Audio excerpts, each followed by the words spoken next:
Bom dia a todas e a todos. Vamos dar início a mais este evento em realização da Escola de Magistrados da Terceira Região, a EMAG, e a Comissão de Equidade de Gênero do mesmo tribunal. Aqui o início dos webinários As Mulheres em Março, que se estende por todas as segundas-feiras deste mês de março. Hoje falaremos das mulheres no sistema de justiça. A coordenação deste evento coube à Comissão de Equidade de Gênero do Tribunal, que é composta pelo desembargador federal José Lunardelli, pela desembargadora federal Inês Virgínia, pela juíza federal Letícia Dea Benques Ferreira Lopes, pelo juiz federal Ricardo Mendonça Cardoso, pelo analista judiciário Rafael Rios Ribeiro, pela analista judiciário Márcia Panúncio e por mim, que sou presidente da comissão e também diretora da EMAG. Eu agradeço imensamente aos membros da comissão que muito trabalharam para que esse evento se tornasse uma realidade. Hoje nós teremos como palestrantes a ministra do Supremo Tribunal Federal, Carmen Lúcia, e a subprocuradora-geral da República, Raquel Dodge, às quais agradeço imensamente a gentileza de terem aceitado o nosso convite. É uma honra e uma alegria enorme tê-las conosco. Eu não tenho palavras para agradecer, terem disposto do seu precioso tempo para compartilharem conosco esta manhã festiva em comemoração ao Dia Internacional da Mulher. Teremos também a participação especial da juíza federal, Laís Leite, que é cantora e compositora, e ela fará uma homenagem, nos dará um presente com uma apresentação musical, em que ela apresentará 3 músicas que foram escolhidas, cada uma por cada uma de nós, a ministra, a subprocuradora e eu. E nós vamos fazer uma brincadeira com o nosso público, quem quiser participar, um desafio. Quem adivinha qual música cada uma de nós escolheu? As músicas são Maria Maria, o Bêbado e a Equilibrista e a Velha Roupa Colorida. E nós vamos colocar no chat as músicas com os respectivos números e também estará lá uma mensagem fixa para que vocês possam votar. Façam suas apostas. Quem de nós escolheu cada uma das músicas? Este evento, como eu disse, é uma realização da EMAG, da comissão, e conta com o apoio do Think Olga, da AJUF Mulheres, e que eu saúdo em nome da nossa colega querida Tânia Wilster, e da AJUF, o nosso colega Eduardo André, agradeço ambos pelo apoio, a Associação dos Magistrados Brasileiros, o nosso agradecimento à Renata Gil, sua presidente, e à AJUFESP, Associação dos Juízes Federais da São Paulo e Mato Grosso do Sul, a quem também agradeço em nome do nosso colega Otávio Porte. Eu quero relembrar os participantes que, para o registro da presença, é importante que registrem, tão logo ingressem no evento, o seu nome completo no chat. E também peço, para o bom andamento deste evento, que mantenham suas câmeras e microfones desligados durante todo o evento. Eu vou me permitir, se os senhores tiverem, claro, uma paciência, eu agradeço muito ao nosso público que sempre nos acompanha e que participa. Eu vou saudar a todos com uma fala muito linda, sensível, de Cora Coralina. Eu sou aquela mulher a quem o tempo muito ensinou. Ensinou a amar a vida, não desistir da luta, recomeçar na derrota, renunciar a palavras e pensamentos negativos, acreditar nos valores humanos, ser otimista. Creio numa força imanente que vai ligando a família humana numa corrente luminosa da fraternidade universal. Creio na solidariedade humana. Creio na superação dos erros e angústias do presente. É um alento, uma esperança neste momento tão aflitivo que nós atravessamos, uma luz, uma inspiração, um impulso para nós mulheres nessa longa caminhada que ainda temos pela frente, neste mundo de tantas desigualdades, violências, discriminações, desrespeito. A participação das mulheres nas carreiras jurídicas, especialmente na magistratura, ainda é pequena e desproporcional ao percentual correspondente da população brasileira, sendo tanto menor nas instâncias superiores nos cargos de poder. Mas houve avanço significativo nas últimas décadas. Não pode se perder de vista o caminho já trilhado, o quanto se avançou, as vitórias arduamente conquistadas por todas nós, com a impulsão de algumas que tiveram a coragem de estar à frente, de não esmorecer, de levantar tantas vezes quantas fossem necessárias para seguir lutando. Hoje nós temos a honra de receber duas dessas mulheres fortes, altivas, sonhadoras, audaciosas, que souberam fazer da sua vida um exemplo de resistência e superação, desbravando caminhos para tantas outras que ainda virão. As duas primeiras mulheres a ocuparem os mais altos cargos do Poder Judiciário e do Ministério Público da República Brasileira. Nós começamos pela goiana de Morrinhos, Raquel Elias Ferreira Dodge. Ela foi a primeira mulher a ascender ao cargo de Procuradora-Geral da República, que ocupou de 2017 até 2019. Notabilizou-se pelo combate à corrupção e ao crime organizado, também atuou na defesa dos direitos humanos, especialmente em questões de comunidades indígenas, e casos sobre trabalhadores em condição análoga à de escravos. Coordenou a força-tarefa da Operação Caixa de Pandora, integrou a comitiva brasileira do projeto Diálogos Brasil, União Europeia, Perspectivas da Equidade de Gênero no Sistema de Justiça, atuou na equipe que redigiu o primeiro Plano Nacional para a Erradicação do Trabalho Escravo no Brasil e na primeira e segunda comissão para adaptar o Código Penal Brasileiro ao Estatuto de Roma. Defendeu a implantação do Formulário Nacional de Risco e Proteção à Vida, FRIDA, como instrumento de prevenção à violência contra a mulher. Invocou o papel feminino em relação ao uso sustentável, igualitário dos recursos hídricos e o seu direito de participar do modo como esses recursos são geridos no país.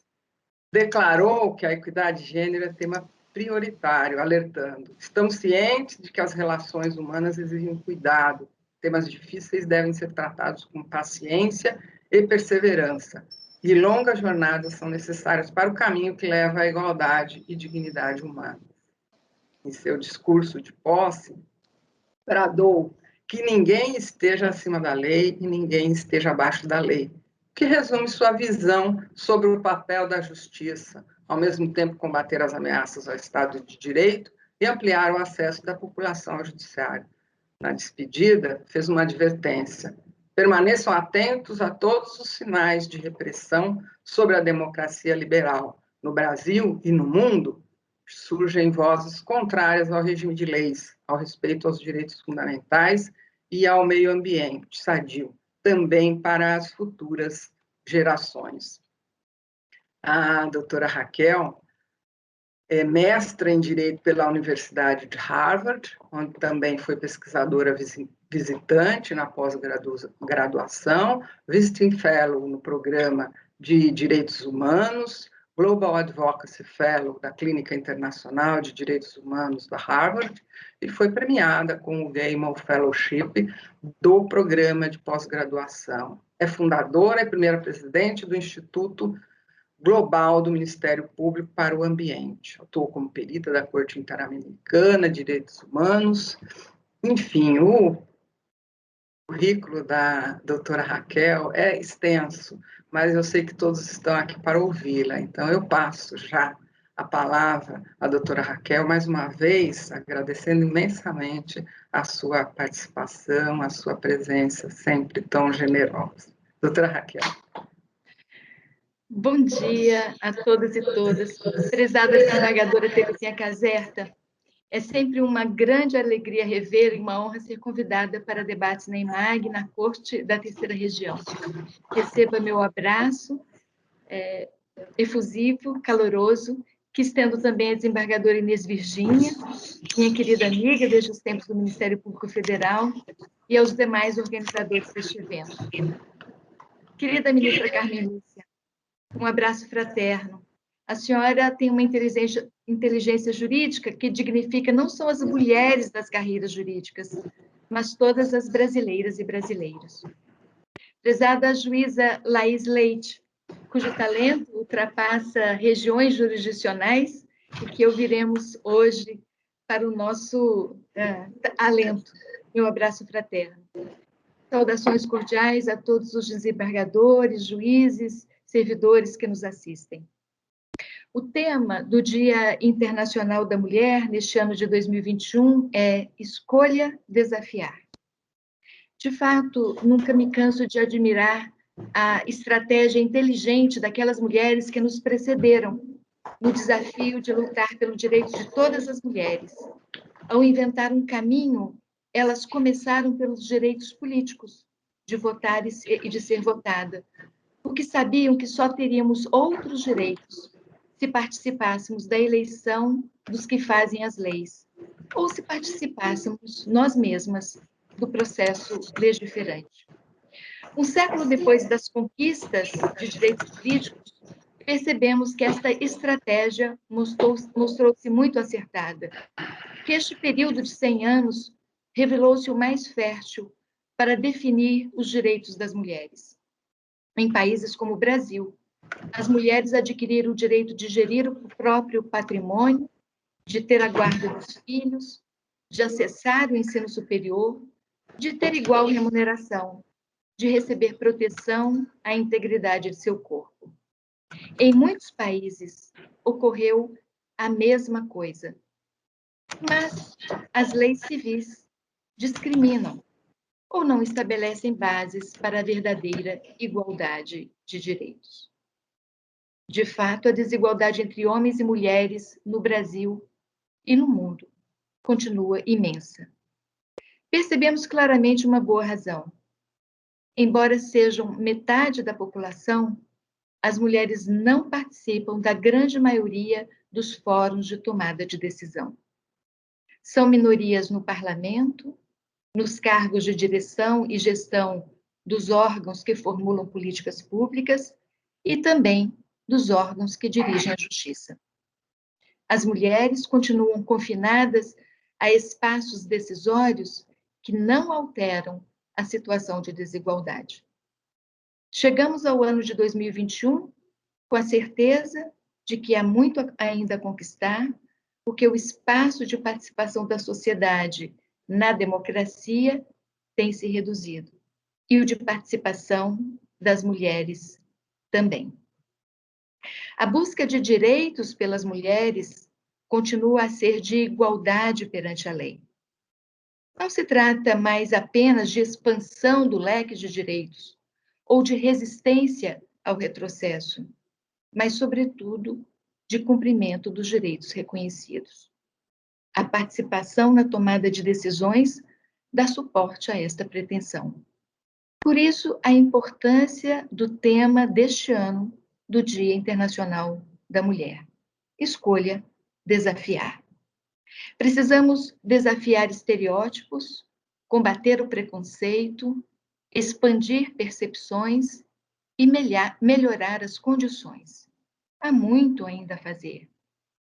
As mulheres brasileiras necessitam de educação de qualidade, de serviço público de saúde equipado para atender às necessidades femininas, de condições para superar o preconceito racial, a violência e o feminicídio, e de um sistema de justiça que ampare seus direitos e reconheçam leis que as discriminam. No serviço público, assim como na área acadêmica e na produção científica, as mulheres desempenham um papel central. Por um lado, trabalham pelo bem comum, mas são amplamente negligenciadas por outro lado, vez que pouco participam da tomada de decisões de gestão e do comando dos serviços públicos. No passado, a estratégia de igualdade estabelecida pelas mulheres priorizou o exercício dos direitos políticos, para influir na elaboração das leis que definiam direitos. Atualmente, penso que a estratégia de igualdade precisa incluir a ocupação de espaços de decisão para influir na formulação de políticas públicas e na realização de justiça. De fato, muitas leis discriminam o direito das mulheres. Prestem atenção, por exemplo, nas leis previdenciárias. E muitas políticas públicas ignoram as prioridades e ênfases que as mulheres dariam, ou as necessidades específicas de mulheres e meninas, e alguns dos aspectos culturais mais sensíveis, que são evidentes para as mulheres que cuidam de suas famílias, de idosos e de pessoas que precisam de cuidados. Não se pode ignorar, por outro lado, um dado importante: a sustentabilidade do direito das mulheres. É preciso acenar para as meninas, todas as meninas, que é possível sonhar e construir um futuro que lhes assegure realizar o que querem ser. O exercício de seus sonhos não pode ser inatingível para as meninas em idade escolar quando estão a decidir sobre o seu futuro. A ser diferente, não haverá bases para a verdadeira igualdade, nem haverá sustentabilidade na igualdade entre homens e mulheres perante a lei. Assim, as crises da democracia, crises que nós, no Brasil, estamos a atravessar, precisam contar com um novo elemento, o da superação da igualdade entre homens e mulheres perante a lei. Para isso, é necessário garantir que as mulheres tenham um assento na mesa de tomada de decisão.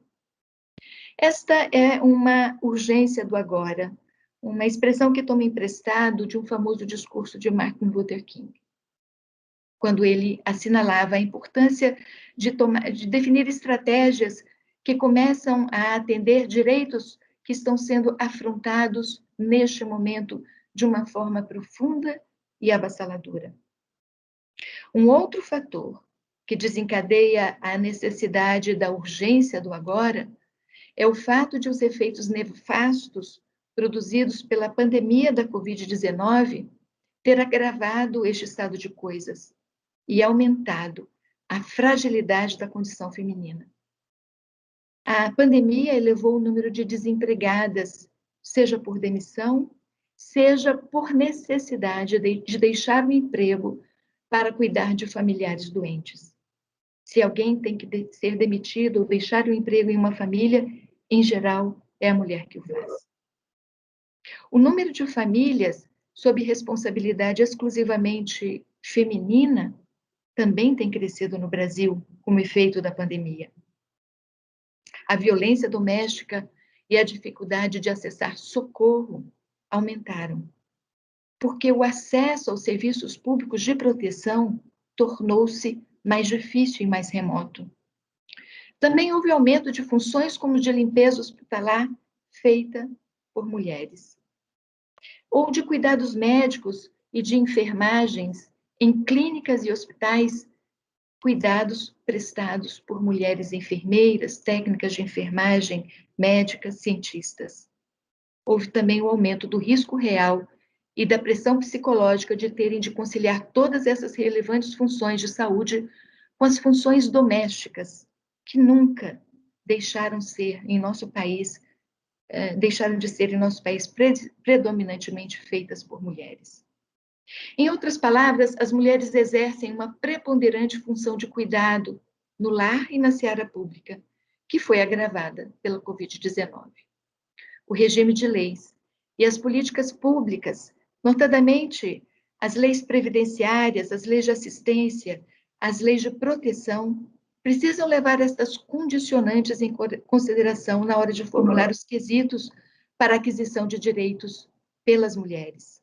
Não se pode esquecer que as mulheres prestam gratuitamente um relevante serviço público de cuidado, porque há falta de creches para os menores, há falta de lares para os idosos, e são elas que conciliam tarefas de emprego e tarefas no lar. Como se sabe, os direitos humanos foram concebidos para proteger os direitos de todas as pessoas no regime de leis e na democracia. Um dos princípios fundamentais da democracia é exatamente este, de incluir a participação de todas as pessoas e não deixar ninguém para trás. Ou não deixar de acolher todas as pessoas. Isto inclui as mulheres. Os Objetivos de Desenvolvimento Sustentável também incluem todas as pessoas, o que só é possível se nenhum setor da sociedade, como o setor das mulheres, for ignorado, consciente ou inconscientemente, no desenvolvimento dos serviços.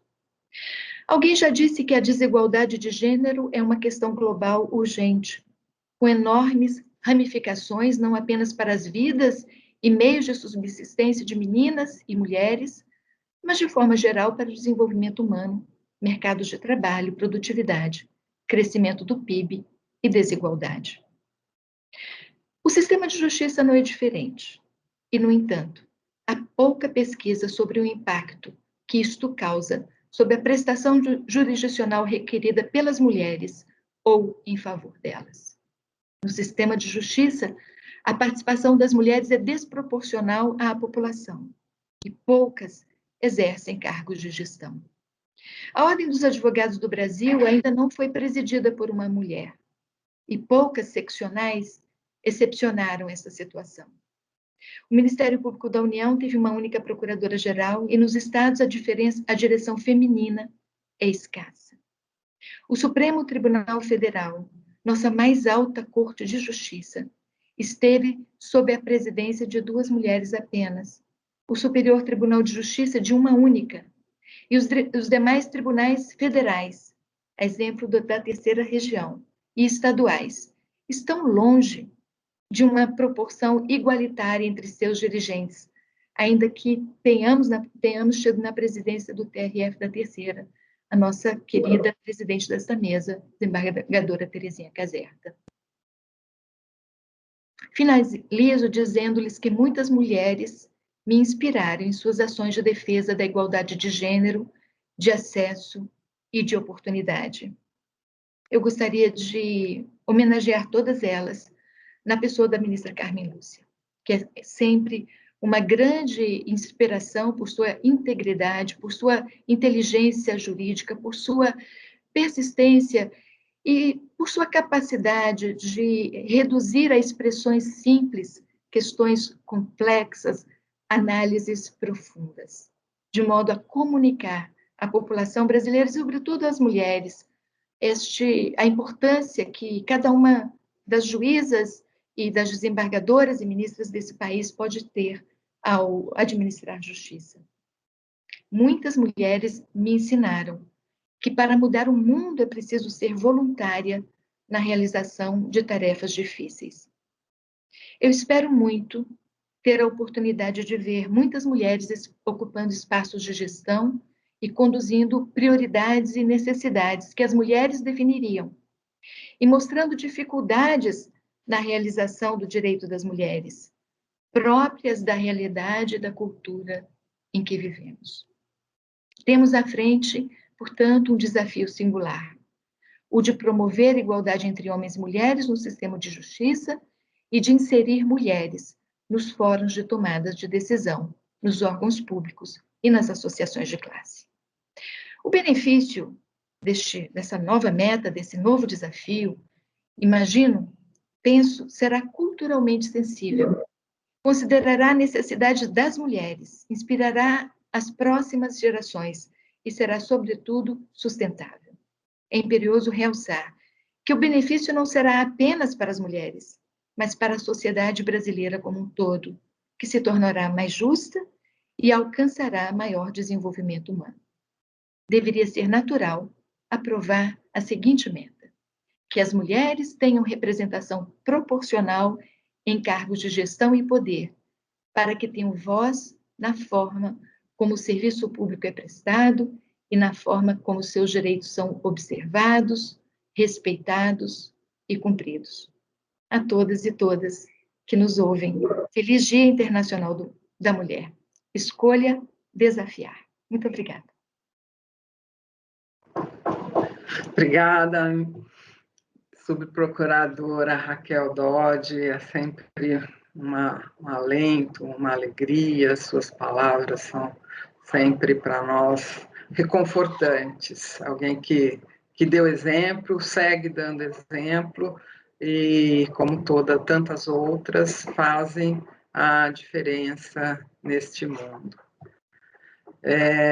Eu vou agora chamar a nossa colega juíza Laís Leite, mas aproveito para pedir ao nosso público novamente que mantenham fechadas as suas câmeras e os seus microfones para que possamos ter o bom desenvolvimento dos nossos trabalhos, mantendo apenas os participantes de mesa. Nós estamos aqui também recebendo a nossa colega Consuelo Yoshida, já recebemos Claudice Santana também, Inês Virgínia, é um prazer ter as nossas colegas. Os demais, por favor, o público em geral, eu peço que mantenham suas câmeras fechadas, desabilitadas. Nós já estamos vendo aí a chegada da Laís Leite com o seu colega de trabalho. Ela, especialmente para esse evento, está num estúdio para fazer uma apresentação do mais alto nível, porque a Laís ela é muito exigente, como todos as talentosos artistas, ela não se contenta em fazer uma palhinha só, ela quer dar um serviço completo para nós, e ela, com a sua generosidade, veio para homenagear todas as mulheres, na pessoa das duas mulheres tão brilhantes que temos hoje aqui na mesa, Raquel e Carmen Lúcia. Laís, muito obrigada pela sua presença, pela sua participação. A Laís é juíza federal, mas ela gosta mesmo de música. Além de uma excelente juíza, ela é uma compositora e uma compositora de primeira linha. É com você agora, Laís. Bom dia a todos. Estão me ouvindo bem? Bom dia. Cumprimento a todos, né, especialmente a presidente, né, de mesa, a desembargadora Terezinha, a ministra Carmen Lúcia e a procuradora Raquel Dodge. Quero agradecer ao convite, né, feito pela desembargadora Inês Virgínia e pela Terezinha, que não é o primeiro evento que a gente faz junto, né, a gente fez em 2018 um evento também sobre igualdade de gênero e arte. E é sempre um imenso prazer participar desses eventos, é o que eu mais gosto, de participar dos eventos jurídicos, o que eu mais gosto são os relacionados à arte. Então, mais ou menos na semana passada, não foi, Inês? Ela me enviou o convite, né, e falou, Laís, a gente vai fazer um evento sobre o Dia da Mulher, com a participação da ministra Carmen Lúcia, da procuradora Raquel Dodge, você podia cantar para a gente, né? Aí eu, até na hora, eu falei assim, Inês, eu acho que nada a ver, né? Chegar lá e cantar do nada, assim, eu acho que vai ficar uma coisa um pouco estranha, assim, online. Aí, tá, ela aceitou. Aí depois ela ficou insistindo, eu tentando fugir um pouco. Aí ela, não, você faz uma entrevista. Não, tá, tudo bem, entrevista eu faço. Aí depois ela, não, mas você podia cantar umas músicas. Eu falei, Inês, mas eu acho nada a ver eu cantar uma música. Enfim, aí ela me ligou no sábado, a gente conversou bastante e tivemos uma ideia. E eu falei, tá, nessa ideia, assim, eu faço. E não é porque eu sou chata, não, mas é porque às vezes eu não gosto de um negócio nada a ver, né? Então, assim, do nada eu chego aqui, canto, fica coisa meio inadequada, né? Então, pelo menos tem que ter um contexto. Aí a gente conseguiu criar um contexto. E qual é o contexto? Eu pedi para as 3 mulheres, né, da mesa, a desembargadora Terezinha, e a ministra e a procuradora, para me passarem 3 músicas, assim, que elas acham que representa a figura delas como mulher, músicas que emocionam elas, né? Mas relacionadas a essa posição, né, de mulher na sociedade. E, assim, na verdade, a homenagem é para elas, mas o presente é para mim, porque elas escolheram músicas interpretadas por Elis Regina, que é a minha maior referência, né, de cantora brasileira. Inclusive, eu nem me atrevo a tentar fazer uma outra interpretação tentar fazer outra interpretação que ela já fez, né? Porque aquela frase até que usam, né? Se melhorar, estraga, que eu não gosto. Eu falo que ela só se adequa a Elis Regina, né? Porque realmente tentar fazer qualquer coisa melhor do que ela já fez só estraga. Então, eu vou usar, né, a versão original da interpretação dela. E as músicas são Velha Roupa Colorida, composição de Belchior, Maria Maria, composta por Milton Nascimento, e o Bêbado e Equilibrista, de João Bosco e Adair Blanc. Oi? Não, ele falou não. E aí, a ordem das músicas que eu estava conversando com a Inês, a gente estava pensando como seria a ordem, eu vou fazer a ordem de um show mesmo, né? Porque num show a gente tem toda uma dinâmica, uma cadência, né, de música, né, para gerar uma emoção. Então, eu vou fazer elas na ordem de um show. E como é que a gente vai fazer? Eu vou falar, canto a música, né, homenageio a palestrante, e depois eu faço uma pergunta baseada na música. Essa foi a ideia que eu tive com a Inês, eu espero que vocês gostem. Então, a primeira música que eu vou cantar é A Velha Roupa Colorida, escolhida pela desembargadora Terezinha. Então, vamos lá. Você não sente, não vê, mas eu não posso deixar de dizer, meu amigo, que uma mudança em breve vai acontecer. Porque algum tempo era novo, jovem, hoje é antigo. Precisamos todos rejuvenescer. Você não sente, não vê, mas eu não posso deixar de dizer, meu amigo, que uma nova mudança em breve vai acontecer. Porque algum tempo era novo, jovem, hoje é antigo. E precisamos todos rejuvenescer. Nunca mais teu pai falou X-Live on e botou o pé na estrada like a Rolling Stone. Nunca mais você buscou tua menina para correr no teu carro, loucura, chiclete, som. Nunca mais você saiu à rua em grupo, reunido, o dedo em ver, cabelo ao vento, amor e flor que é do cartaz. No presente a mente, o corpo é diferente e o passado é uma roupa que não nos serve mais. No presente a mente, o corpo é diferente e o passado é uma roupa que não nos serve mais. Você não sente, não vê, mas eu não posso deixar de dizer, meu amigo, que uma nova mudança em breve vai acontecer. Porque algum tempo era novo, jovem, hoje é antigo e precisamos todos rejuvenescer. E precisamos todos rejuvenescer. E precisamos todos rejuvenescer. Oh, yeah. Obrigada. Eu não estou ouvindo ninguém. Pode partir para a entrevista? Pode, né? Pode, sim. Então, desembargadora Terezinha, então, com a senhora mesmo. Essa música eu gosto bastante, né, como todas interpretadas pela Elis. Ela, como eu disse, foi composta por Belchior, e ela traz a ideia do novo, da mudança, como o autor faz em Como Nossos Pais, que é a minha música preferida, né? Se eu um dia fosse escolher uma música, seria Como Nossos Pais. Então, me baseando assim nessa pergunta, eu questiono a senhora se em relação às conquistas feministas que já foram alcançadas nos últimos tempos, a senhora acha que o futuro ele só trará mudanças positivas ou podemos temer algum retrocesso? Primeiro, Laís, parabéns, que interpretação maravilhosa da nossa Obrigada. divina Elis, que eu também chorei quando ela se foi, uma perda irreparável para o nosso país. Ainda bem que temos você para nos trazer a lembrança. Essa música sempre me tocou e ainda me toca muito.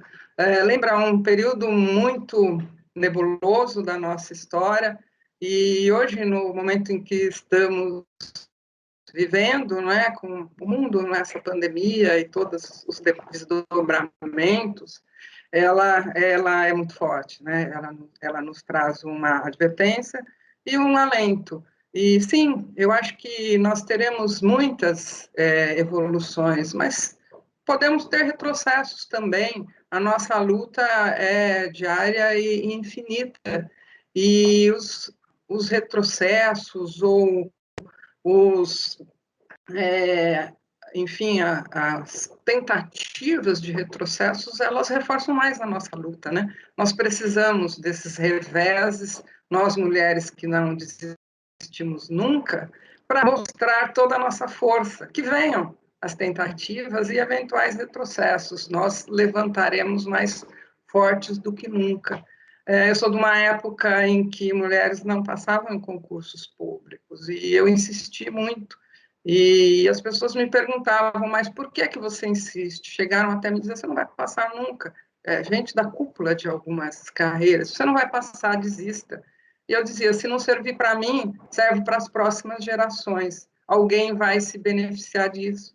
A gente não pode esperar ter o resultado, o fruto, no momento exato, mas ele virá. Eu acho que nós já avançamos muito e vamos avançar muito ainda, e temos que manter. Essa música realmente significa isso. Obrigada, Laís. Ah, que bom. Eu que agradeço a oportunidade. E mais uma pergunta. Então, eu acho que até a senhora já respondeu. O nosso papel, assim, como ocupante de cargo de liderança, né, de poder, qual seria o nosso papel nesse contexto de luta pelos direitos da mulher? A mulher que está num cargo de poder tem uma responsabilidade enorme, e ela não pode se furtar disso, ela não pode ficar no lugar comum, ela tem que fazer diferente, ela tem que trazer essa pauta, ela tem que fazer as instituições abraçarem essa bandeira, elas não podem ficar no mesmo. Então, é uma responsabilidade enorme e vão enfrentar resistências, mas tem que reagir e se impor e trazer sempre essa bandeira à frente, para que o movimento não esmoreça jamais. É sempre um momento importante de impulso nessa luta, quando há uma mulher à frente de uma instituição. Muito obrigada. A próxima música, então, eu vou fazer Maria Maria, de Milton Nascimento, que foi escolhida pela ministra Carmen Lúcia. Espero que gostem. Eu estou fazendo aqui no ambiente de show, estou tentando fazendo essa dinâmica, assim. Espero que dê certo.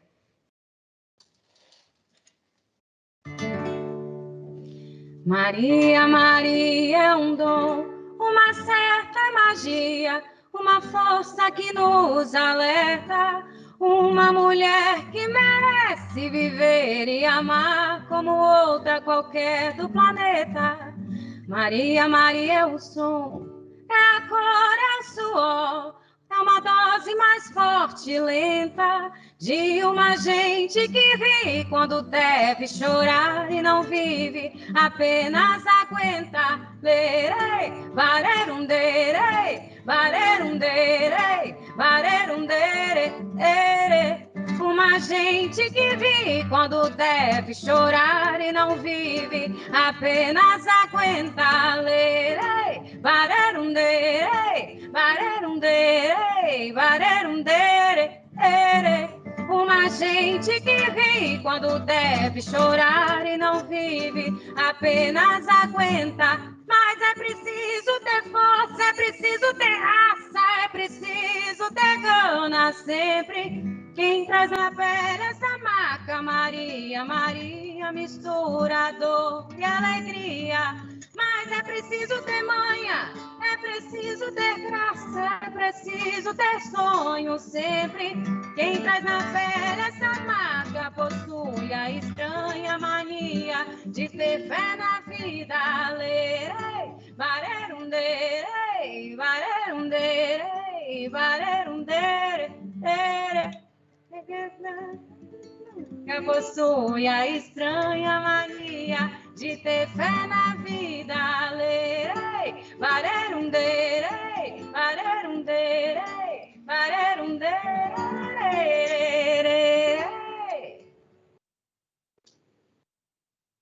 Obrigada. Então, ministra Carmen Lúcia, bom dia. Bom dia, Laís. Obrigada pela interpretação. Ah, que bom. Linda. Que a senhora gostou. Então, ministra, a música Maria Maria, de Milton Nascimento, ela fala sobre Maria, né, representando a mulher brasileira, e Milton, né, o compositor, diz que a Maria ela precisa de ter força, manha, graça, raça. Como mulher, né, ocupando um cargo de poder, a senhora acha que precisa reunir também todas essas habilidades para sobreviver? Laís, eu não penso muito no cargo, não, eu penso na vida. Cargo. Pode falar, que é para falar sobre tudo. É um fato, é um dado da minha vida. Mas esta música, que eu me lembro exatamente quando vi pela primeira vez, foi na apresentação do Grupo Corpo, para a qual foi feita, que era exatamente a história de uma mulher. E eu me lembro da noite, sou capaz de repetir na minha vida exatamente o que aconteceu, uma noite até difícil, fomos ver o Grupo Corpo, e aí isto no Palácio das Artes, que é considerado uma das melhores acústicas de teatros brasileiros, explode com a força impressionante. É muito a cara do que é a luta da vida. Claro que é a luta da mulher, porque pelas peculiaridades do feminino, mas é a luta pela vida, que se a gente perde a graça, perde a vontade de ser feliz, eu acho que perde mesmo a força. E não é fácil ser feliz nesse mundo, ou como diria um outro mineiro do mundo, Guimarães Rosa, felicidade são as horinhas de descuido. Mas a gente cuida o tempo todo para ter essas horinhas de descuido, para que elas sejam cada vez maiores. E para isso é preciso ter graça, é preciso ter raça, é preciso ter fé, é preciso ter em si Riobaldo de Adorim, para chegar ao final da travessia do Grande Sertão. As veredas são as que nós fazemos. Muito obrigada, adorei a reflexão. Bem tocante. Então, vou finalizar. Nem evento virtual, é muito frio, né? Assim, eu tenho dificuldade um pouco em lidar com eventos virtuais, assim, eu acho que perde um pouco da dinâmica assim, do evento presencial, né? Mas fica bem estanque, né? As participações. Mas eu tô muito feliz assim com as reflexões que estão sendo feitas em cima das músicas. E agora a última música, que foi escolhida pela procuradora Raquel Dodge. Essa música também, Depois de Como Nossos Pais, é a que eu mais gosto, da Elis Regina. Ainda mais porque ela tem um samba, né? E eu também tenho esse lado do samba, e então eu fico muito feliz de poder cantar ela aqui para vocês. O Bêbado e Equilibrista, de Aldair Blanc e João Bosco.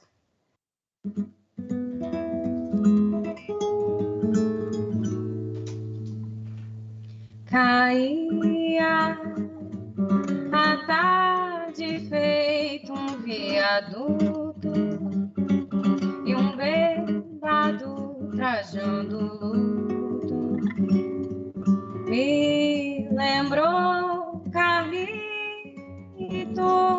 a lua, tal qual a dona do bordel, pedia a cada estrela fria um brilho de aluguel. E nuvem lá no mataboão do céu chupavam manchas torturadas que sufoco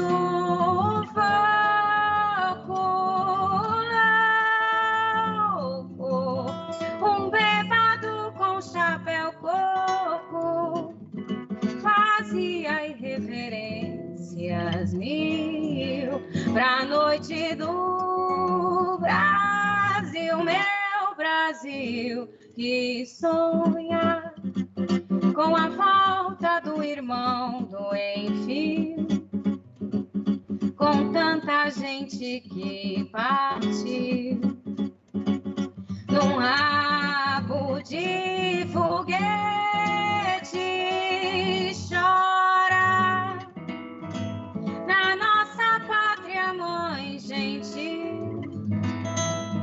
choram Marias e Clarices no solo do Brasil. Mas sei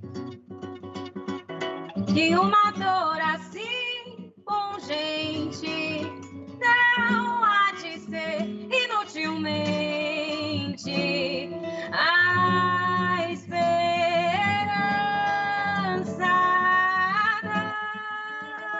dança na corda bamba de sombrinha, e em cada passo dessa linha pode se machucar.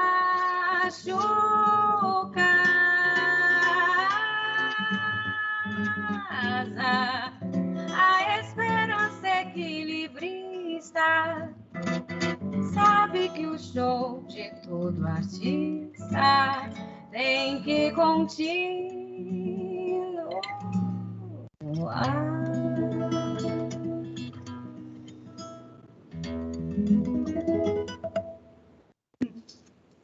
Obrigada.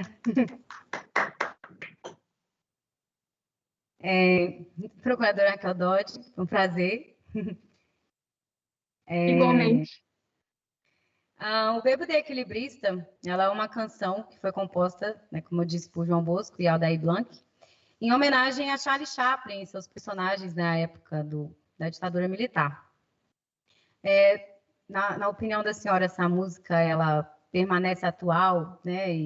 E especificamente eu pensei na figura de uma equilibrista, esperançosa assim, em relação ao papel da mulher. A senhora acha que a gente ainda caminha em cima de uma corda bamba para conseguir nossos direitos na sociedade?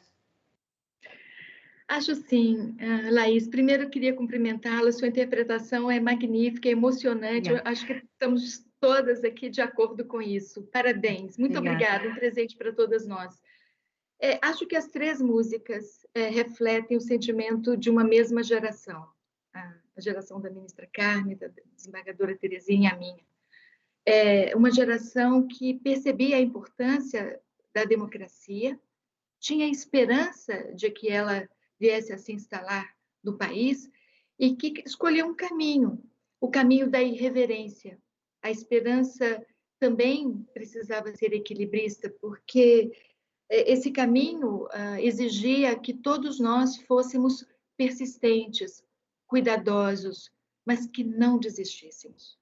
E esta, eu acho que é a história de construir uma sociedade democrática, de ver que há injustiças, como aconteceu nas duas músicas escolhidas pela desembargadora e pela ministra, que retrata os dramas de uma sociedade desigual, de mulheres afrontadas e de pessoas que lutam contra a discriminação, mas que acredita na possibilidade de uma sociedade mais justa, como consta dessa música, o Bêbado e a Equilibrista. Eu acho que, inclusive, a ordem que você construiu a sua apresentação segue bem essa trajetória. Eu queria lembrar que, como fez a desembargadora Terezinha, ao iniciar as suas palavras lembrando Cora Coralina, que Cora Coralina foi um exemplo desse esforço de gerações de desafiar o preconceito e a discriminação. Ela começou a escrever publicamente por volta dos 80 anos. Enfrentou o preconceito de que idosos não são inovadores ou não têm capacidade de emocionar todas as gerações. Ela também enfrentou preconceitos sociais gravíssimos. Ela tem uma poesia que ela chama A Mulher da Vida de Minha Irmã. Ela tem uma outra poesia em que ela compara a reação de marido e mulher diante de pessoas que vêm pedir a eles esmola. O marido dá uma nota de dinheiro friamente e a mulher se aproxima daquela que lhe pedia ajuda e faz perguntas. De onde vem? Para onde? O que aconteceu com a sua família? O que você precisa? Eu quero saber a sua história. São abordagens diferentes diante do mesmo fato. Precisamos, talvez, como na música de Aldir Blanc e João Bosco, continuar irreverentes diante do autoritarismo e da opressão, escolher o caminho resistência pacífica e persistir na esperança equilibrista de que podemos construir uma sociedade mais justa e igual para todos. Eu acho que essa é a grande lição dessa música. E, finalmente, Laís, eu também poderia ter escolhido qualquer das músicas que ela escolheram ou que você escolheu, como Os Nossos Pais. Eu confesso até que não escolhi como Os Nossos Pais, porque eu achei muito longa para você cantar aqui para nós. Mas, enfim, são todas músicas que refletem a mesma realidade. Muito obrigada por se preocupar com a dinâmica da apresentação, realmente ficaria enorme. E também, como Nossos Pais exige, acho que não ia ficar muito bom mesmo. Que bom que não escolheu, mas é a música que eu mais gosto. Então, para finalizar a minha entrevista, né, com as senhoras, eu vou fazer uma pergunta que qualquer uma pode responder, ou as três, sintam-se à vontade. É uma pergunta mais pessoal. Eu, né, como juíza, é comum me deparar com situações em que as pessoas ficam surpresas por eu gostar de cantar, por eu me envolver com música, enfim. Recentemente, a ministra Carmen e a procuradora Raquel estavam num evento com a cantora Alcione e cantaram e dançaram. E eu lembro que eu estava com o meu celular e chegou aquele vídeo, né, das pessoas compartilhando, né, viralizou. Acho que as senhoras têm noção que viralizou aquele vídeo. E quando eu recebi, eu fiquei me questionando. Eu falei, mas por que um vídeo desse viraliza? Qual é o problema? O que tem de tão diferente assim para elas, por elas estarem cantando, se divertindo e dançando, né? Parece que é algo incompatível, né? A nossa figura com dançar, cantar. Acho que com todas as artes, mas principalmente a arte da música. Assim, eu vejo que existe uma certa... a sociedade vê como coisas incompatíveis ou até opostas. Eu queria saber da opinião de vocês, por que isso acontece.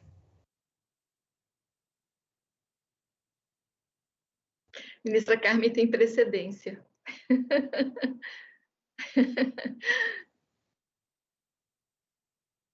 Doutora Raquel, a senhora estava lá.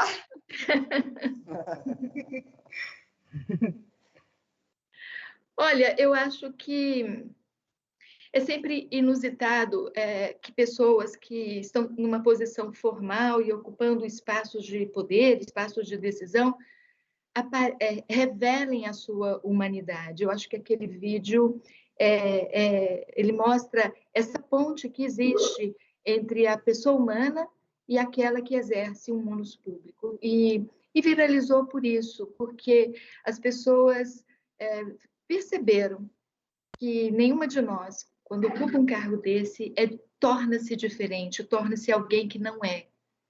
E aquela música, ela é uma expressão muito importante da alma do brasileiro. Eu acho que também por isso, é uma música maravilhosa. Então, acho que porque nos revelamos ali como iguais a todo mundo, é que pode ter viralizado. Imagino que foi por isso, não tenho certeza também.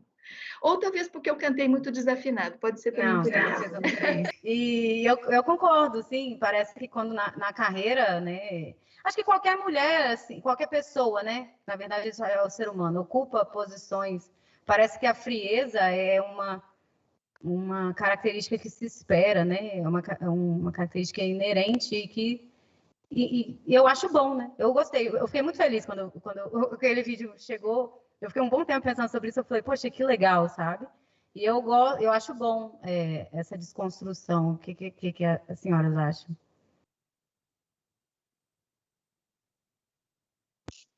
Eu acho que o que talvez seja mesmo o que a doutora Raquel acaba de dizer, na verdade, é que aquilo, como tudo nas redes sociais, se retira de um contexto.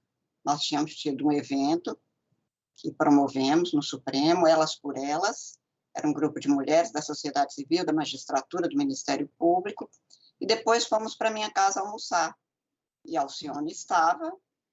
Eu não acho que o direito seja a coisa mais importante na vida, de jeito nenhum. Acho até que o valor justiça o direito é só um instrumento e nós somos trabalhadoras, só isso. Eu não dou essa importância como se a minha vida se consumisse nisso, porque não se consome. Tem se consumido pelo exercício de um cargo, isso sim. mas eu gosto muito mais de música do que do direito, gosto muito mais de literatura do que do direito, gosto mais da vida que eu levo com os meus afetos, que eu acho que é o que conta na vida, mas, claro, no exercício de um cargo, aos protocolos que nós cumprimos com todo rigor, muito mais nós mulheres. Então, na verdade, o que se apresenta numa situação como essa são mulheres no almoço conversando e numa cantoria, que é uma coisa absolutamente corriqueira e normal da vida. Mas parece que os juízes, principalmente, são pessoas fora do mundo. Ora, uma conquista da humanidade foi ser julgado pelos pares, pelos seus iguais. Né? O júri popular é isso, e todos os juízes são isso. Mas como se tira do contexto, e aí se tem uma feição que não é mostrada, eu acho que é o que a doutora Raquel falou. Há um estranhamento sobre a humanidade daqueles que exercem os cargos. Mas o que conta e que qualifica é exatamente a humanidade. Uma pessoa fora do mundo não é um bom juiz de jeito nenhum. Uma pessoa que não sabe o que o outro cidadão vive, passa, gosta, canta, fala, chora, não deve ser um bom juiz. Porque faz parte do exercício da prestação da justiça humana a igualdade na dignidade humana. E, portanto, no meu caso, a música faz parte da minha vida. Eu sou de uma família que gosta de música. Meu pai, até os 90 anos, tocava o seu bandolim, tocava até sax. Os meus irmãos tocam, os meus sobrinhos tocam, nas reuniões de família tem não sei quantos violões, não sei quantos cavaquinhos, não sei quantos pandeiros. Portanto, tenho 2 sobrinhos que têm banda de música. Portanto, a música faz parte da minha vida com um espaço enorme. Agora, a minha vida não se põe na hora que eu vou para o tribunal. É só isso. Né? Enfim. Sim, exatamente. Adorei a fala. Inclusive, é algo que eu falo também, que os protocolos, né, do direito eu também mantenho. Acho importante manter. A irreverência assim, da arte, da música, não me faz acreditar que o formalismo deva acabar. Mas isso talvez seja um assunto para outro encontro. Muito obrigada. Quero agradecer Obrigada novamente. a você mais uma vez, Laís.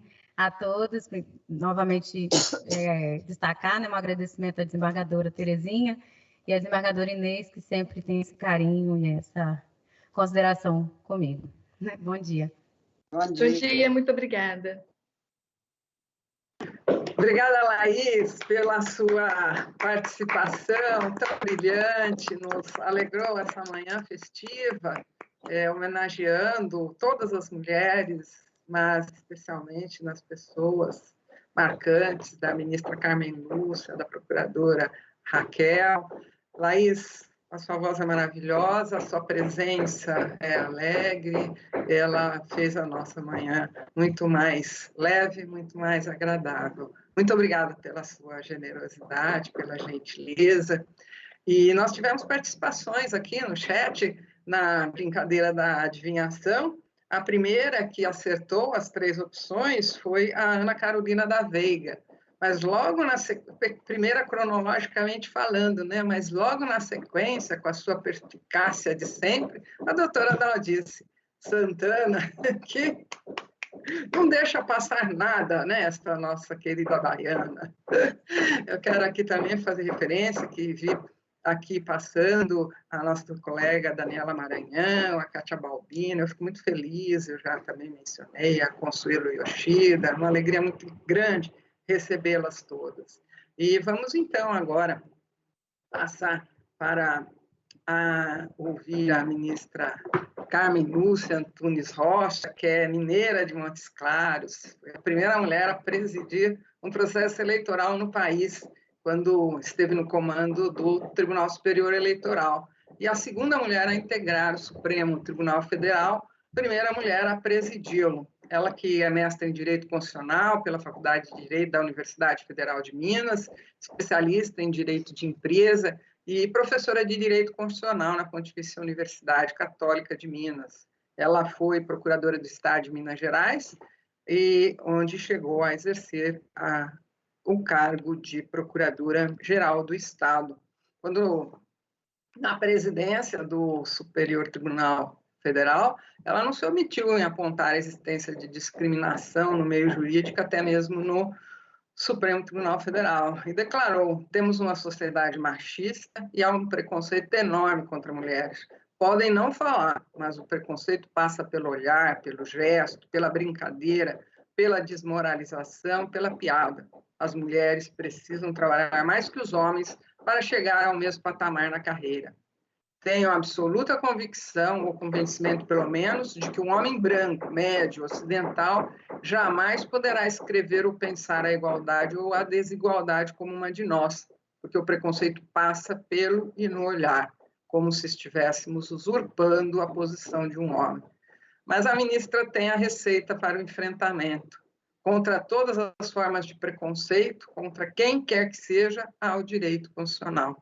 Todas as formas de preconceito merecem repúdio de todas as pessoas que se comprometam com a justiça, com a democracia, mais ainda os juízes do Estado democrático do direito.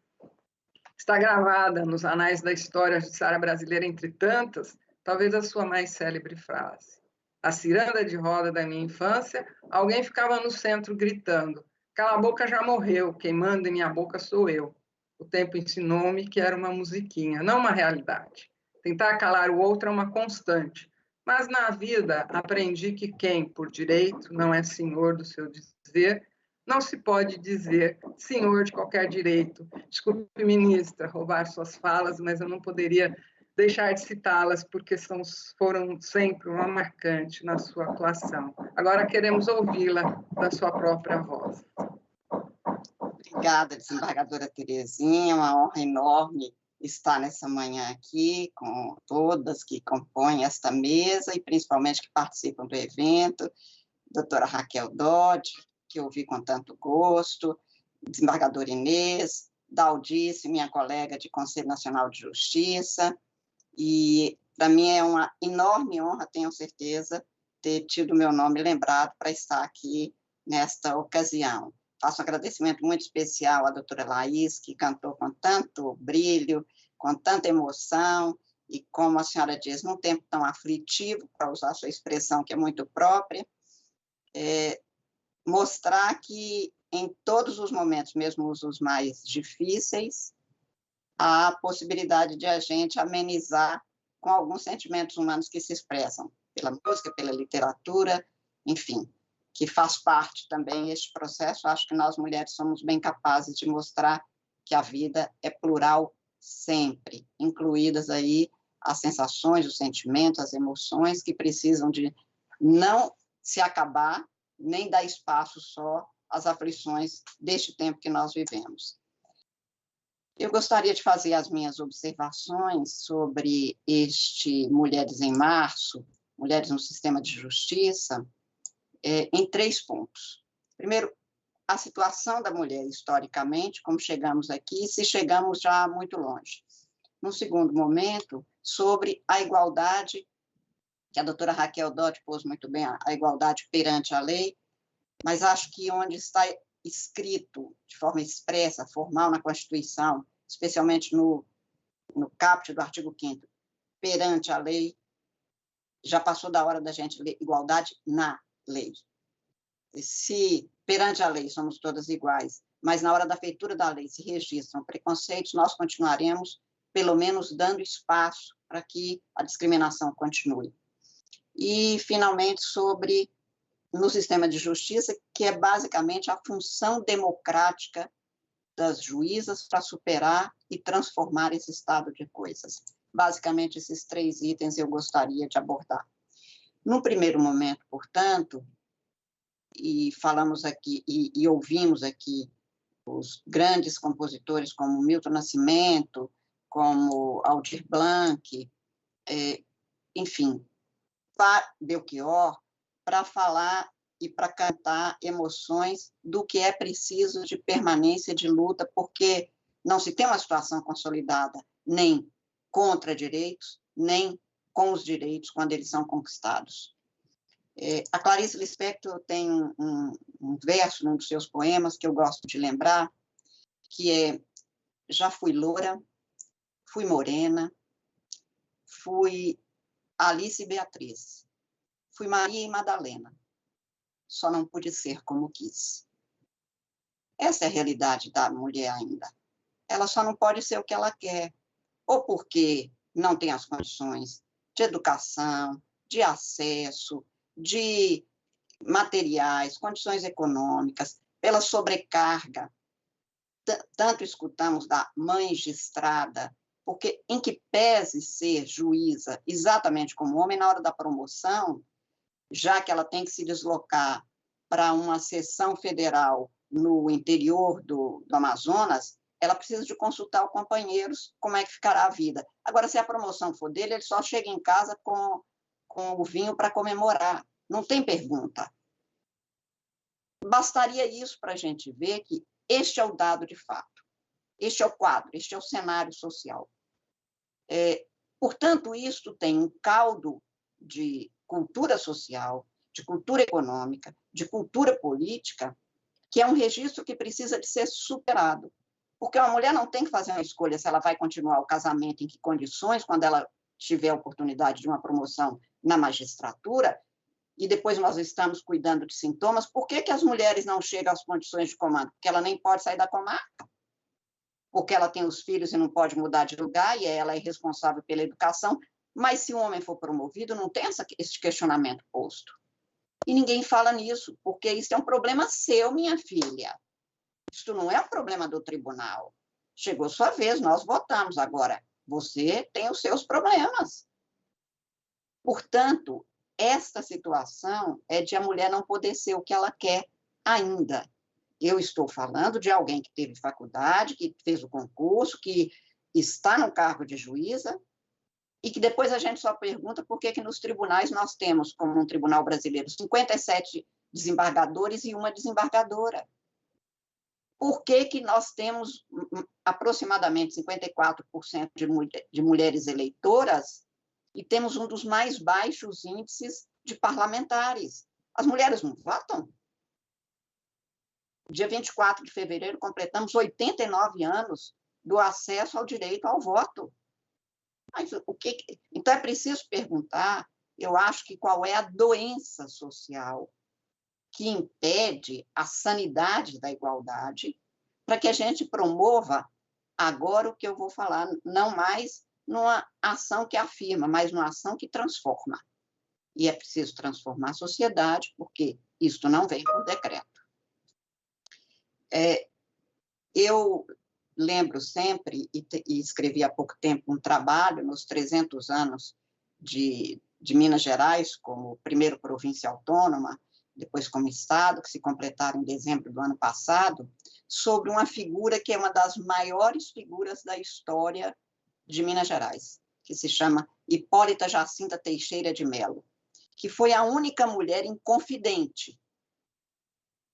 O Brasil inteiro tem notícia de Tiradentes, Tomás Antônio Gonzaga, Cláudio Manuel da Costa, dos senhores desembargadores, e até já ouviram falar de Bárbara Eliodora, de Marília de Dias. As musas podem aparecer. Eu moro aqui, perto da minha casa, em Belo Horizonte, tem a Rua Bárbara Eliodora. Tem a Praça Marília de Dirceu, que são lindas. Ninguém fala de Dona Hipólita. Mas Dona Hipólita foi inconfidente. Na casa dela se reuniam os inconfidentes e ela é que levou, por exemplo, quando Francisco, marido dela, foi preso, foi ela que mandou comunicar ao Tiradentes, que tinha sido preso, ela que conseguiu capturar a delação premiada que ele iria fazer, e sabe-se, a devassa, naquele período, já existia delação premiada, foi feito por vários dos inconfidentes. Ela interceptou, e é dela a frase, que ela destruía aquela carta, porque mais vale morrer com honra que viver com desonra. O preço desta frase dela, como inconfidente que não se entregou, foi o confisco de todos os bens. Ela era uma das mulheres mais ricas de Minas Gerais na época, na região de Prado, do Rio das Nortes. Teve tudo confiscado. Bárbara Eliodora cedeu e conseguiu uma parte dos seus bens. Ela não. Então, e esta mulher, o Brasil não tem notícia dela. A história não registra. Esta invisibilidade, esta desqualificação que apaga na história, hoje nós temos nas redes sociais a figura do cancelamento, é de todo aquele que tenha voz e que queira ter vez. Aquela que é só uma musa não tem problema. Quem for só cantada e serve aos poetas, não vai causar nenhum mal-estar. Pelo contrário. É preciso esse registro para saber que a ação e a ação de afirmação ou de transformação tem um preço político, social grave, e que, quando for mulher, pode ser mais gravoso ainda. Na sexta-feira, eu participei na Escola da Magistratura, juntamente com o professor Hans-Peter Grave, a desembargadora Terezinha estava lá, do evento sobre juízes contra a justiça. E o professor Peter afirmava, numa passagem, como ele afirma num dos escritos dele, que talvez nas salas de aula nós, professores, devamos comunicar aos alunos que, se ele resolver ser juiz, ele coloca em risco a vida dele. Não é uma profissão fácil. O sistema de justiça não é um sistema no qual os direitos já conquistados se põem de maneira linear para todos. E não se põe porque está na lei, mas não está na sociedade, como a doutora Raquel lembrou. Na pandemia, se mostrou que a violência é maior contra a mulher, porque agressores e agredidos estavam no espaço doméstico e ela não tinha sequer como se deslocar para fazer as denúncias, para representar o que estava acontecendo. Tanto que o Conselho Nacional de Justiça teve que, no ano passado, promover, juntamente com a sociedade, um movimento pelo qual as mulheres pudessem assinalar na sua mão, com batom, com a caneta, com o que fosse, uma cruz vermelha, e na farmácia, que era o único lugar onde ela poderia se deslocar e ir, mostrar para que o farmacêutico pudesse tomar uma providência, porque senão ela era assassinada. A voz não é dela. Neste sentido, portanto, eu acho que nós temos que, não gosto da palavra conscientização, porque consciência cada um tem a sua, é uma ciência consigo, mas eu acho que é preciso um processo de sensibilização de homens e mulheres de que, primeiro, não se tem uma sociedade pacificada, no sentido de viver em paz, de viver sossegado, enquanto tivesse nível de violência que se pratica contra a mulher. E que o que nós já conquistamos nos textos constitucionais, de tratados, de convenções internacionais, e que não deixa dúvida sobre homens e mulheres serem iguais em direitos e deveres nos termos da Constituição, que isto se põe para o benefício da sociedade, das nossas crianças, dos nossos rapazes e moças, porque nós não queremos criar adultos responsáveis, nós queremos homens e mulheres com chance de serem felizes. E não é possível que um menino que veja violência permanente, agressão em casa, o pai esbofeteando a mãe, que ele seja um ser humano com chance de ser feliz. Porque a violência é um traço de infelicidade de quem agride mesmo. Nem vou dizer de quem é agredido. Portanto, eu acho que é preciso que a gente promova um movimento de sensibilidade nossa, de dentro para fora, porque as nossas roupas coloridas foram mudando e até mudamos por fora. Quando eu cheguei ao Supremo Tribunal, não se tinha o uso de calça comprida. E eu só fui lá de calça comprida porque uma mulher tinha sido barrada. Como eu, como juíza, que ia participar da sessão não poderia ser barrada, eu me vesti para que, sem precisar de falar, acabasse aquele protocolo que não tinha significado, que não tinha sentido, porque é um dado da nossa realidade. Aliás, uma mulher que apareça com a saia curta tem muito mais dificuldade de se assentar ali, ela fica mais preocupada com a saia do que com o que ela vai dizer, e de calça comprida, às vezes, está muito mais composta, e isso é um dado da nossa cultura.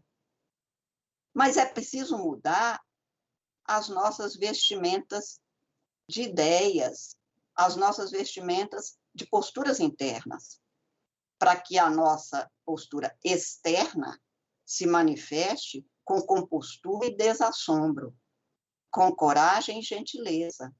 E eu acho que esta é a mudança que nós precisamos de oferecer para os nossos e para os que vierem na sequência do que estamos a fazer, para que eles tenham a certeza de que eles podem ser o que cada um quer ser e viver com o outro de maneira harmoniosa. Então, eu acho que, neste sentido, nós temos que trabalhar com a ideia de mudanças necessárias para que a lei seja cumprida, essa que está posta.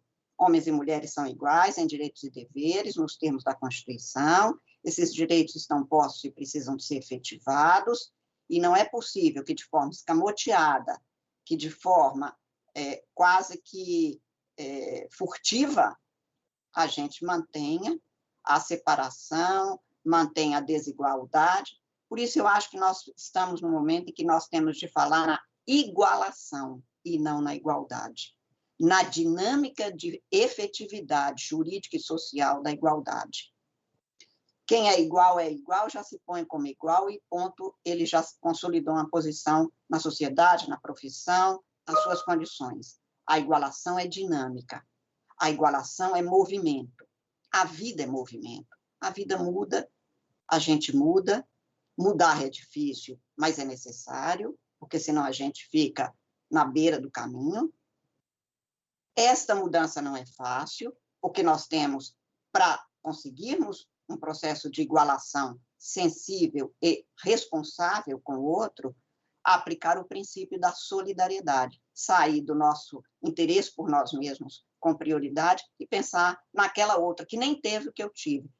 Eu sofro preconceito e eu estou usando o verbo que quero, é um sofrimento, mas muito mais sofre aquela que não teve acesso a uma escola, que sai de casa preocupada com quem deixar o filho, neste período de pandemia, que não sabe com quem esse menino vai ficar, que não sabe como alfabetizar porque não foi alfabetizada, que não pode ajudar os filhos, mas não quer que eles repitam a mesma vida precária que ela tem.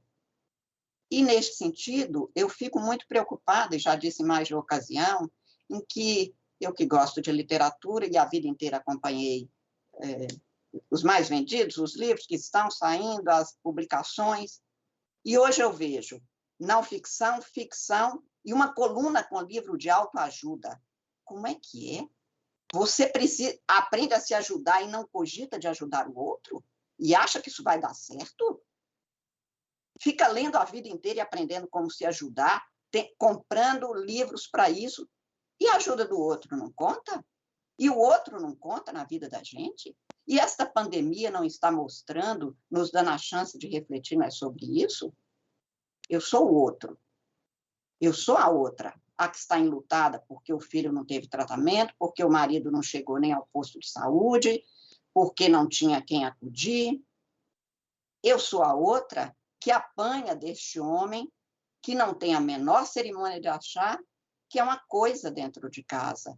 E que, como disse há pouquíssimos dias um agressor numa audiência que o juiz me telefonou abismado contando, ele disse que ele não agredia, que ele estava apenas dando um corretivo, porque ele tinha tentado várias vezes falar com ela como é que ele gostava do ovo frito, mas ela não aprendia.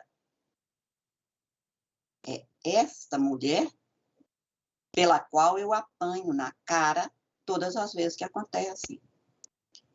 A semana passada eu recebi um advogado, e ele está exercendo o seu papel, quanto a isso nada equivocado, mas que me dizia que o cliente dele precisava de sair, era um habeas corpus, precisava de sair, porque está bem. A expressão que ele usava era, ok, ministra, ele matou a mulher com 38 facadas. Eu disse, não, ele matou a mulher retalhando o rosto dela. Eu não dei conta de almoçar no dia que eu vi as fotos do processo eletrônico. E agora ele está esperando, mas já tem quase 2 anos, que ele está esperando o júri, é tempo demais mesmo, sem culpa formada. Mas ela dizia, afinal, ela ficava insistindo nessa separação. Não, olha, isso aqui não é um júri, é só um habeas corpus. É este o quadro que eu tenho no Brasil e com o qual eu, juíza brasileira, convivo. Não sou de uma vara de combate à violência doméstica. Sou uma juíza que atua na última instância. E o dia a dia é este. Imagino que eu não vejo, que eu não escuto. E que o juiz lá do interior do norte de Minas vê, escuta e sabe. E nesta sociedade prevalece uma Constituição que começa no preâmbulo dizer que se formou, se encontrou para constituir uma sociedade livre, justa e solidária. O que nós estamos fazendo para que a solidariedade até entre nós mulheres aconteça? Qual é o movimento que nós estamos fazendo para esta igualação, ou seja, para que se torne efetiva, jurídica e socialmente, a igualdade que nós já conquistamos como direito? Acho que a ideia de desafios neste momento, que não é só deste momento, chama cada uma de nós a sua responsabilidade. A doutora Daldice haverá de se lembrar que no Conselho Nacional de Justiça fiz editar a Resolução 255, estabelecendo uma política institucional de implantação da igualdade no Poder Judiciário brasileiro, com a criação de comissões para estudar em que condições, como e o que fazer. Ela é de setembro de 2018, e hoje eu tenho dito que o presidente da República dos Estados Unidos, Lyndon Johnson, ao chegar a uma faculdade de Direito em Washington, e até então 61 havia diferença entre negros e brancos nas escolas, ele perguntou: vocês negros estudam nas mesmas escolas, com o mesmo programa, nas mesmas condições. Vocês acham que terão as mesmas oportunidades de trabalho? E houve unanimidade na resposta que não. E dali ele aproveitou as propostas de ações afirmativas que vinham desde o governo Kennedy e passou a implantar as ações afirmativas, incluído aí o sistema de cotas. Eu acho que o momento brasileiro para nós mulheres, e não é só para nós mulheres, para as mulheres, negros, índios, gays, tem que ser um passo adiante. Sermos capazes de nos encontrarmos e pensarmos ações transformativas. Há que se transformar esta sociedade, que vem desde 1500, principalmente desde o século XVIII, com hipólitas que podem atuar, que podem pensar, que podem oferecer todas as condições para que as mudanças democráticas sobrevenham, mas que não somos capazes de fazer valer a voz da transformação para que os que vierem depois não precisem de estar nas mesmas lutas, nas mesmas brigas. Eu acho que somos muito responsáveis pela democracia no Brasil, porque se não houver igualdade de homens e mulheres, de negros e brancos, daqueles que têm mais condições para que não tenha tanta invulnerabilidade no Brasil, de condições materiais, mas também de condições jurídicas, porque quem não tem nem acesso a uma escola não sabe que tem direito a ter acesso ao Poder Judiciário. E tudo isso se passa, portanto, num espaço que haverá de ser necessariamente democrático. A democracia é um compromisso de cada um de nós. Acho que a democracia é um direito fundamental, sem o qual não adianta cogitar de liberdade efetiva, de igualdade eficaz e de todos os outros direitos.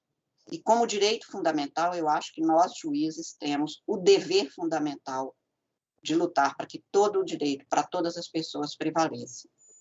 Eu terminaria dizendo que foi citado aqui, e muito cantada, as músicas que eram cantadas por Elis, no caso, mas que vinham também de Milton Nascimento e do Clube da Esquina. Eu me lembrei agora que eu diria que, quando Lo Borges falava, porque se chamavam homens, também se chamavam sonhos, e sonhos não envelhecem, ele diz: em meio a tantos gases lacrimogênicos, ficam calmos, calmos, calmos. Eu acho que nós temos que ter a calma e a paciência para saber que essa ação é permanente, mas a coragem de saber que contra ela as investidas são muitas. Juntas, acho que somos muito mais. E eu acho que a escolha do desafio é o desafio de estarmos juntas, pensarmos juntas, mas principalmente fazer do nosso pensamento um ponto de partida de realizações. Sem ação, a gente não muda o mundo. Muito obrigada mais uma vez, desembargadora Terezinha, por essa oportunidade de estar aqui.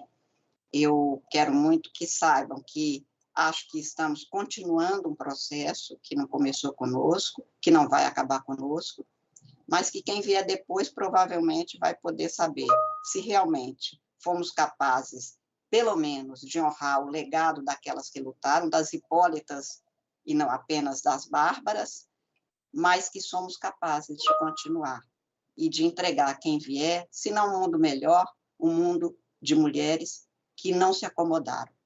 Muito obrigada mais uma vez. Nossa, ministra, nós é que agradecemos, e eu tenho que falar mesmo estando sem palavras. A sua fala é sempre tão energizante, que nos conduz a permanecermos unidas, lutando, e o que mais importante, né? Nós que temos efetivamente uma posição privilegiada, não podemos nunca deixar de pensar naquelas mulheres e naqueles todos, né, que não têm a mesma situação nossa, e procurar trazer todos ao mínimo patamar e ir adiante, ir acima, conquistar para todos, né? Esse mundo não será efetivamente justo se não for justo para todos, mas apenas para alguns privilegiados, né? E a importância de nós, com as nossas possibilidades e nos lugares onde estamos, fazemos essas transformações, né? Darmos as mãos e prosseguirmos lutando, transformando, como a ministra falou, esse mundo. E saber que o lugar da mulher será sempre um lugar de luta, um lugar de resistência, mas um lugar de doçura, um lugar de afeto, e saber conduzir essa resistência com muito amor, com muita delicadeza, de forma que ela se faça efetiva e agregadora, especialmente agregadora. Muito obrigada pelas suas falas, que realmente nos trazem uma paz no coração, uma certeza de podermos seguir lutando. E o papel importante das instituições, não é? Que as instituições têm que sair do seu lugar formal, especialmente o judiciário, né? Que não deve se restringir a julgar casos individuais, né? Tem que trabalhar políticas de transformação. A ministra soube fazer isso quando presidia o Supremo, sabe fazer isso ainda, e todas as mulheres que estão aqui a têm como exemplo e procuram nas suas posições fazer o mesmo. Nós temos aqui grandes lutadoras. Eu agradeço a ministra, também a subprocuradora-geral, Raquel Dodge, que teve que sair porque tinha um outro compromisso, mas nos agraciou com uma fala também muito marcante, e também a Laís, que teve uma participação magnífica, brilhante, alegrou a nossa manhã e trouxe também reflexões extremamente importantes. Os elogios no chat foram muitos, as três.